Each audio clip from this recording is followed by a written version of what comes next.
have from 2014 and look at what you initiated 5 years ago and now tell us where we succeeded. We will see part of a briefing of Madam Minister. You are 5 years, for 5 years you have this responsibility in the educational sector of Ukraine. You were saying that education has to educate new responsible citizen. So how have we progressed in this mission? It's very important for us in the nearest future to adopt new laws which will create the possibility for real autonomy of our universities. And I would like to inform you that there is a law on higher education in the parliament. It has been approved by different groups of the society, and this law is directed towards economic freedom of teachers for external independent assessment of the results of quality of higher education and financial autonomy of the higher educational establishments. Also, the law provides for simplification of the procedure of certification of the documents on education and the documents on scientific degrees abroad. Because today we have a very complicated bureaucratic procedure which made it complicated for our teachers and researchers who gained their scientific degree abroad. It was difficult for them to return back. According to the new law, I believe that we will consider that law in the first reading. Next week, we also work on the law on education and the law on scientific and scientific technical activity. We have big problems with financing scientific research and with administrative processes in science. That's the problem of assessment of the results of scientific activity. All these problems are to be addressed by new legislation, which will enhance competitiveness between scientific institutions instead of protectionism that existed before. For us, it's very important to introduce into education transparent rules, because today existing corruption as well as the protectionism, it started from the education, starting from the kindergarten. People faced certain cases of bribery. You understand, when you have the system of double values and it gets into mentality of people, then these things start happening. So for us, education is considered to be the sphere which needs to project, to form the future citizen of Ukraine. What steps have we succeeded to do in order to form this new citizen? Well, frankly speaking, I feel thrilled when listening to these comments.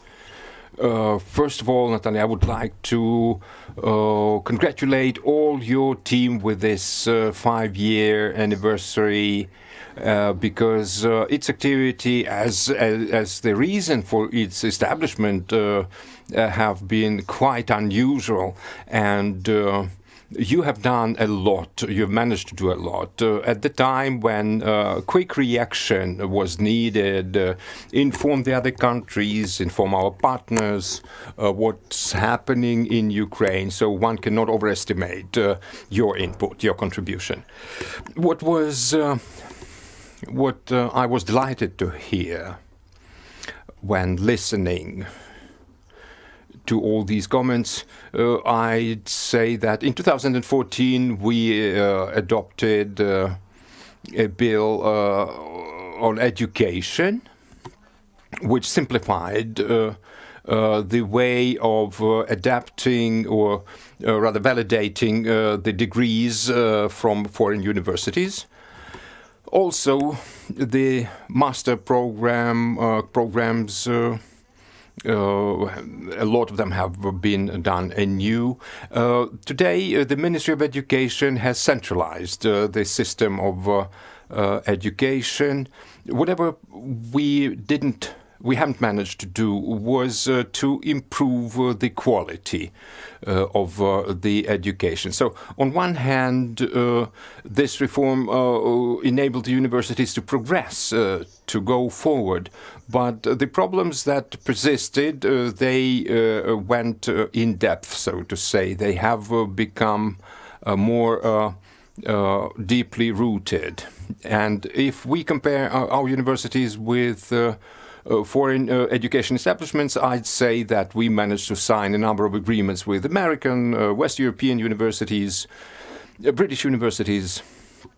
And so our nearest goal is to introduce the tools that enable us to concentrate the resources in the leading universities. In those universities that succeeded also in reforming themselves and where the fruits could be seen of these reforms. So, concluding this part about the legislation, the prospective law that we are going to adopt, in 2015 there was a law adopted about the science research activities, but one thing is to adopt a law, and another thing is to implement it into practical action. So we have developed a number of laws and enacted them, and now we are putting them into practice. So I would like to say that such instruments as grant financing of academic and research activities, we, for example, presented for the first time this option this year in 2019.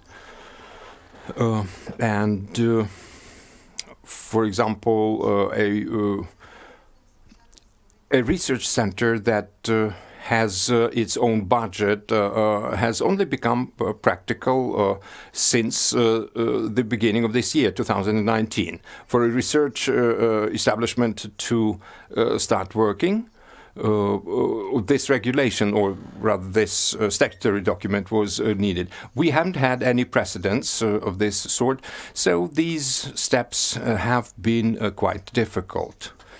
Getting back to the higher learning education and the problem of quality of that education. You have heard of the National Agency of the Quality, for the quality of higher learning education. And this year, it started working under the chairmanship or under the leadership of Mr. Hrynevych. And hopefully this agency would start making necessary steps in order to guarantee the high quality of higher learning education system. So this path that we have covered has been lengthy. And for example, the law on education that was adopted yet when I was an MP, in 2019, we can say that 2019 is the first year for a new Ukrainian school, one of whose aims is to form a new citizen. And the results that are to be rated, to be assessed, they're not limited, for example, the multiplication table knowledge, but also whether you can assume any responsibility, where you can, stay at your word, and keep it. And these things have never been, so to say, outlined by any standards, educational standards. Now they are. And so today we are trying to form a personality that is capable of, advocating one's views. But to do that, we needed to retrain all the teachers who were supposed to teach to the the first year students or school pupils. Initially, it was only the reforms were only possible for the schools that private schools, basically attended by the children of the rich parents. But today, I think in the comprehensive school system, we have introduced the new standards for apportioning funding, public funding. Before that, it was done manually, so to say, by at the discretion of the directors of the school headmasters and so on. Today, we have every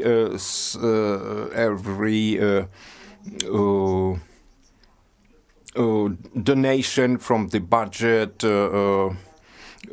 They are to be apportioned according to certain standards. For example, one can ask if the balance according which these funds are shared among the schools is fair. For example, what could be the proportion for a rural school and a school in an urban area. But I say that it's fair now, and it's a great victory for us and for the whole system of public education when we are trying to distribute the funds. And the problem that has persisted since those times of pre-2014, pre-Maidan times, corruption has persisted since the very moment of a child getting into a school. For example, for some schools there were waiting lists, and some parents had to give bribes in order to have their children admitted to a school when they needed to go to school. And now we have seemingly this situation under control. Every child can go to school in the area where he or she lives. And we only have the problems now where there are the interpersonal, so to say, relationships between the pupils and the teachers, between the parents and the schools, and so on. Why, for example, in some universities they continue to take bribes during examination period when the tests are taken by the students, and in the other universities these bribes are not paid. So we made it mandatory to publish, for example, all the science research papers that apply for dissertations, PhD and doctoral dissertations. We made it mandatory to publish them in advance before they are presented to the qualification committees which assess them and award these degrees, doctorates, and so on. So, a very important issue is the issue of values that a person has and tries to develop in oneself. And we, as the citizens, need to continue to work on our self-improvement. It's all very important, and it's good when the parents have this opportunity to make comparisons among the universities, compare different universities, and so on. And I'm sure that today with this UKU University, Ukrainian Catholic University in Lviv, for example, the benchmark is set against which the other universities and educational establishments can evaluate their work. In our audience, we now have the mothers of the teenagers who are going to enter the universities this year. I'm sure they have some questions. Thank you. Yes, that's what I wanted to say, that I studied at Oxford. Before that, I had studied at Shevchenko University in Kiev, philosophy. I majored in philosophy. And one of the important differences that I found between the Ukrainian students and those in Britain, for example, that in Ukraine, the students didn't appreciate the accessibility of the education system. In Britain, for example, it's still very prestigious to enter a good university. In Ukraine, it's different. So my question is, whose a province, so to say, it is to change this attitude? For example, I know that some young people who are 10 years younger than me, they think that, with all these problems here in Ukraine, I will just go abroad and will study abroad. And but again, we know that this is the investment in one's future for every person. So what could be done here? Well, I'd say that in Ukraine, it stems from the general attitude to the importance of education. For example, if we know that people who get good education later get higher salaries, their quality of life is higher, they appreciate this quality of life and have taste for life, so to say. They can, structure, so to say, their lives better and the lives of their families. These stories, success stories, should be demonstrated. We have not here in Ukraine yet reached this level. For example, in some of the researches, it is said that the master's degree, for example, you had bachelor's degree, and now you got the master's degree. So that study says that those who have masters, their salaries are usually up to 40% higher than those with bachelor's degree. So that is an illustration of what's the difference of the achievements, of the role of better achievements of one person in labor market. But it obviously that study was not done for Ukraine. In Ukraine, we do not yet have these figures. What is also important is the lot of this variability of different types of education that are accessible to the people. Today, thanks to information technologies, you could even get brilliant education in your preferred area. But it depends also on what do you think a good education is. Is it just a set of specific competencies, or is it something more that people get when they are studying on campus, so to say, with the others, together with the other students? So today the question is whether this degree only means some level of qualification, Or is it something that is broader, like, for example, some leadership qualities and so on and so forth? Therefore, I think that education and these opportunities to make this education a choice of your own, it should be promoted. In Ukraine, it's still limited to something more primitive. In Ukraine, it's limited to just getting a degree, graduating from a university. Whatever are the other factors is not important. It's just if one has a degree.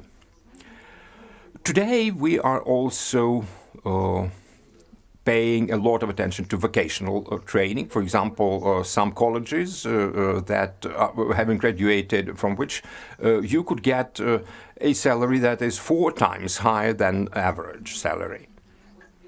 And we sometimes, in certain sectors of economy, we even have a shortage of, specialists. But in many cases, we should also take into account the fact that in many cases, people, choose their future professions when they are 17, when they are not experienced enough, they do not understand well enough what that profession is going to be. And after some time, some people start asking themselves these questions: why am I pursuing this, degree in this area at all, and so on. So if we continue going along this path, and if we do not get aside from that path of reforms, some of the changes are imminent. And in the course of this reform, we want the funding, make it dependent on the quality of education, so that the better funding is awarded to the institutions, educational establishments with high quality of education. We only just announced this intention and have only developed a project for that, of how to do that, but we already are hearing opposing voices, and we are now trying to convince all the stakeholders, so to say, that it's the best way, and probably that there is no other way of improving our education. So we are trying to make people understand that the better education they have, the better their future is, and the future of their families. Okay, maybe some other this aspect of better education. Mr. Deshitsa, the previous speaker, mentioned it. Also, the fact that a lot of Ukrainian youngsters leave Ukraine in order to get education abroad. I wanted that to get you familiarized with Mr. Natalia Kononenko's project. Promoting the success stories of good education, so that the school pupils should better understand that better education brings about better prospects. And this so to say, value of education should be more and better promoted. So I think we can discuss it with Natalia later on, but before that, if there are any questions. Maria Yemez from Ukraine Crisis Media Center. I graduated 5 years ago, and before that I had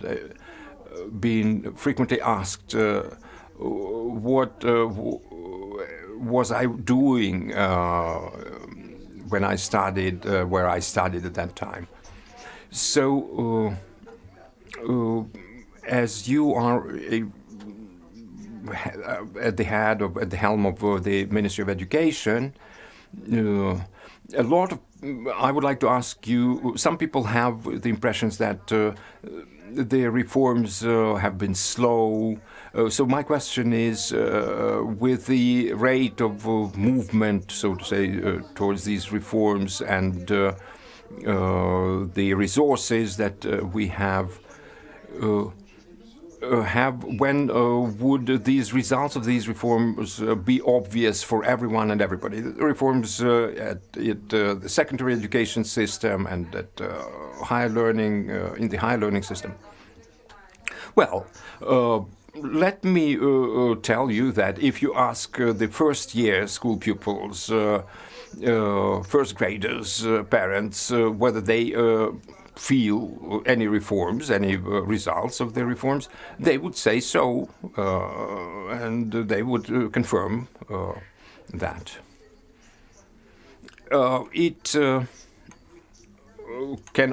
These results can also be seen in the broader participation of the local authorities in funding schools better, because before it had been a problem. So we can say that the children that started learning according to this new reformed system, they will finish schools in 1929. And since 1930, since that time, the results of the reforms could be seen.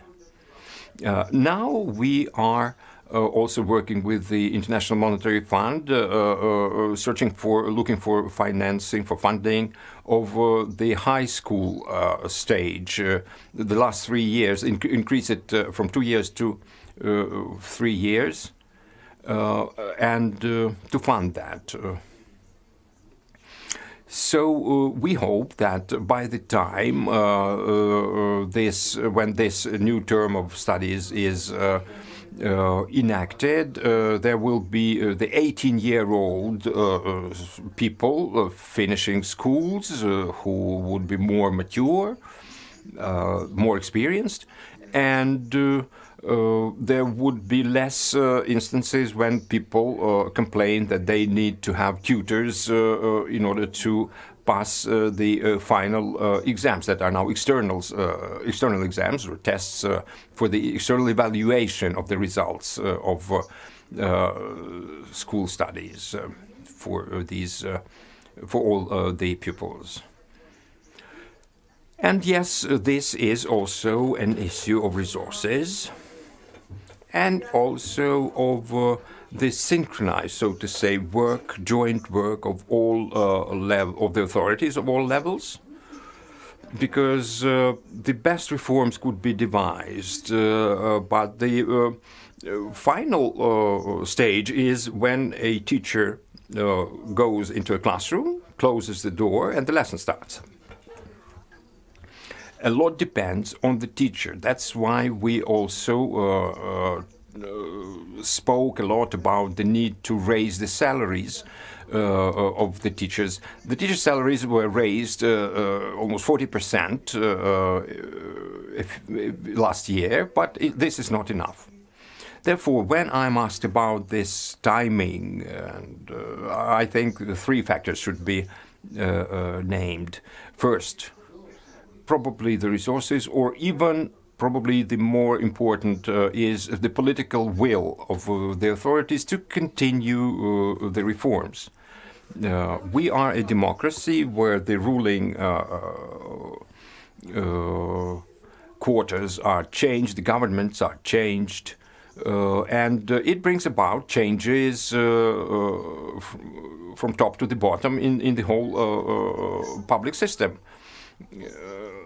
And it's important that these reforms continue, whatever are the changes in the political system. Who are the government? Who's governing?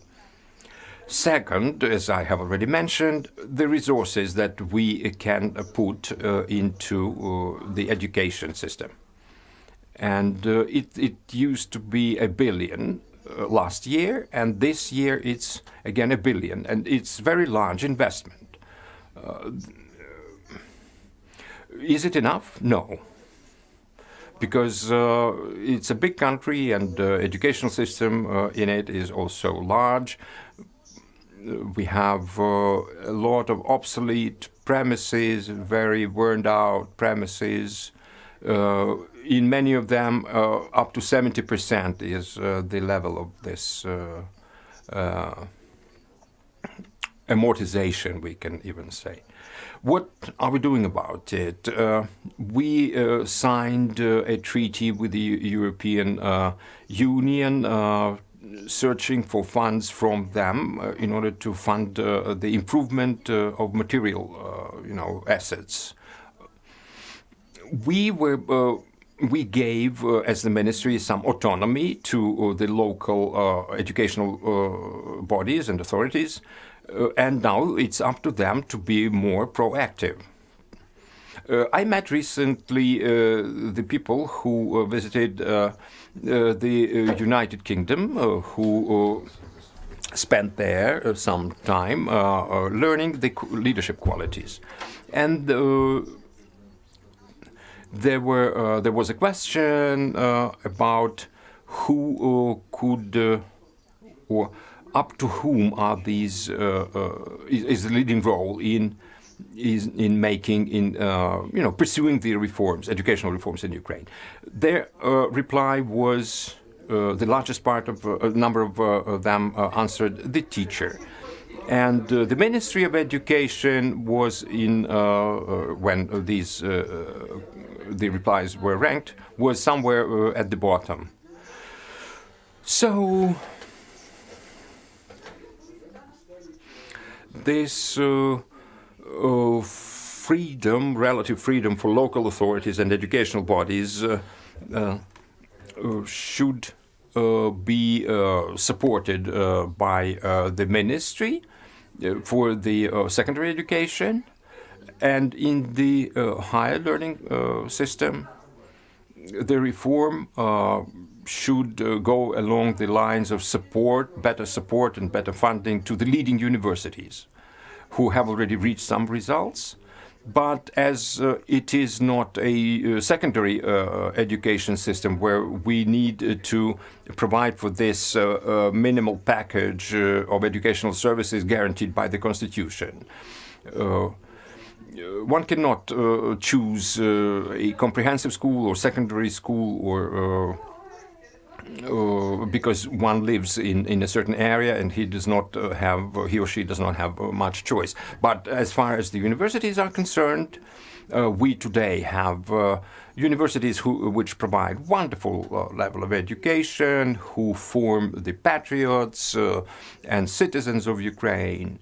And I think that if we provide better choice in this regard, Ukraine as a country would only benefit.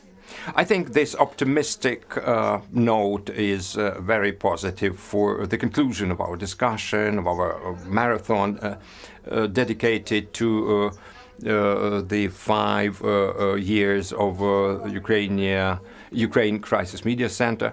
We hope that maybe we, at a certain point, cease to be Crisis Media Center. And with a view of the prospects that you have outlined, I think for all those who participated in our discussions, today's format was our, so to say, entry that we have written into the history of Ukraine. Thank you for having these joint projects that UCMC has with the Ministry of Education of Ukraine. We are fully aware of the importance of this cooperation.